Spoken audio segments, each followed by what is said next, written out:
Hey everybody, well I'm back with this Husqvarna 262 XP project saw here that wasn't supposed to be a project saw but basically officially is now. So I went ahead and pulled the top end apart on it, and I'm glad I did.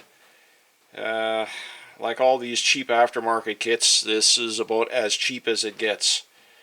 Fit and finish is horrible. Was one of those, probably those $30 kits with the free shipping from China.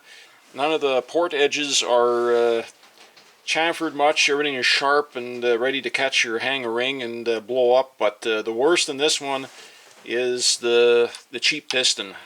Honestly, about as crappy and as cheap a piston as you could ever find. I'm going to go ahead and see if I can zoom in here the camera on just how bad this piston is. Now, you want to talk about a bad fitting piston? Oh, sorry, I'm trying to get the right light, and it's, look at that. The piston, there's literally on the sides, when you push it over to the one side, between the side of the rod journal and the piston itself, there's over 1/8 of an inch free slack. Now, no piston is supposed to move that much. Fortunately, it still has its OEM crankshaft, and the big end of the crank bearing is good. The rod is tight. I don't mean tight as in friction tight. I just mean it's there's no excess slop or slack in it. There's no bluing on the big end of the rod itself. It's clean, like you see a lot of saws. Somebody's run them really hot. That's not the case here. It didn't get overheated. It didn't, whatchamacallit, somebody just, well, who knows what they did to it originally, but I'm sure they damaged the piston, and the cylinder probably would have been salvageable, but this is somebody, like I said, that just wanted to send it down the road quick, slap a kit on it, claim that it was all OEM, and bullshit somebody. You do enough collecting of saws, you see all kinds of stuff after a while. Still had the original old base gasket on it. It was ripped and a chunk of the corner of it is missing, and they just left it on there like that and put it back together, so that was ready to literally start leaking, blow through, and would have gotten a major air leak in short order. It wasn't, like I say, it ran surprisingly good for just how sloppy this piston is and was in the bore.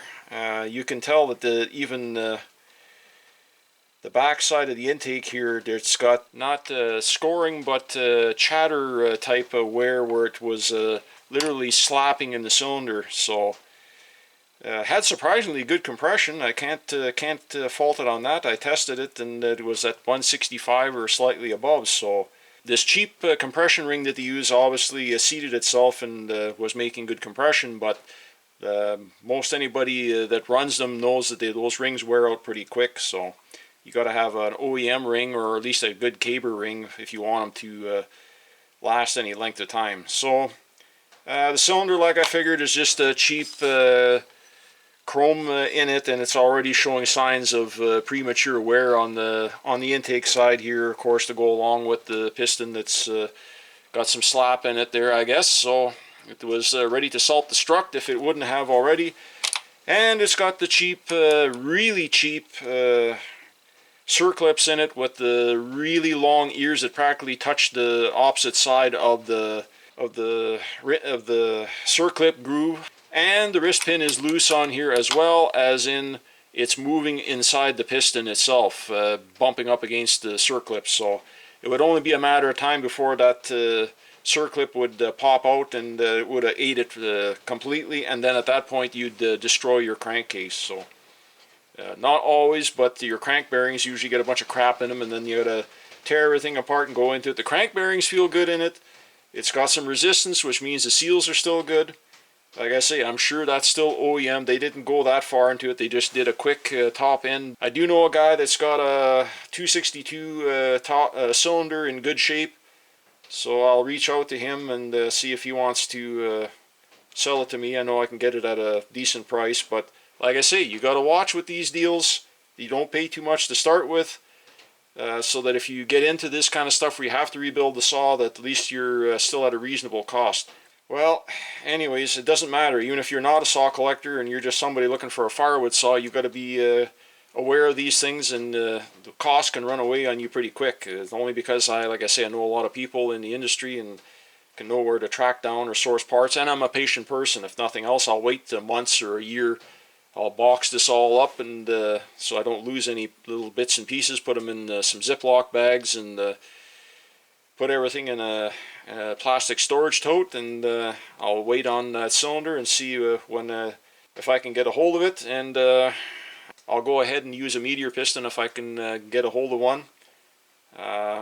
Don't really want to go with anything else. OEM pistons are only if somebody has new old stock, because they're not available anymore, and they're silly expensive if somebody does have one, and again, the cost starts getting away from you. So making the best of a bad situation. So the next time you see this saw, may not be for a while, but I'll put it together with some decent parts, and try and stick to as much OEM as I can. That's what I prefer. Can't beat the quality for the most part. So anyways, like I say, continuation of this cautionary tale of buying old saws, or even a fairly new saw. You never know what you can run into, folks. So just don't pay too much for used saws, because sometimes people honestly don't know if something is good or bad, but there's far too many that already know there's an issue with a saw and try to pass it on to somebody else. For the most part, most of the stuff that I've bought, if there is an issue, people have told me straight up, right up front, that they believed that there was something wrong with it, and it turned out nine times out of 10 turns out that there actually wasn't anything major wrong with it, just small maintenance issues that they didn't know how to work on it themselves, or a shop didn't take the time to diagnose it, just told them it was an old saw, not worth fixing. So that's usually how that goes. But if it had been anybody else trying to pick this up for a firewood cutting saw, just trying to enjoy the saw for what it is, unfortunately the saw wouldn't have lasted very long. I would say probably within 5 cords of cutting, this saw would have blown up completely and totally and been a complete catastrophic failure. So, but anyways, I took it apart, caught it before anything happened, didn't even try and cut one stick of wood with it, and I'm glad I didn't even try. So I'll put it back together when I get the right parts for it, and I will make it right, and well, we'll see if we can make it a little bit snappier than what these saws already were from the factory. They were pretty good hot rods right out of the box, so, but we'll see if I can put my stank on it, so to speak, a little bit, and get it to do just a slight bit better. Anyways, we'll see you folks all on the next one.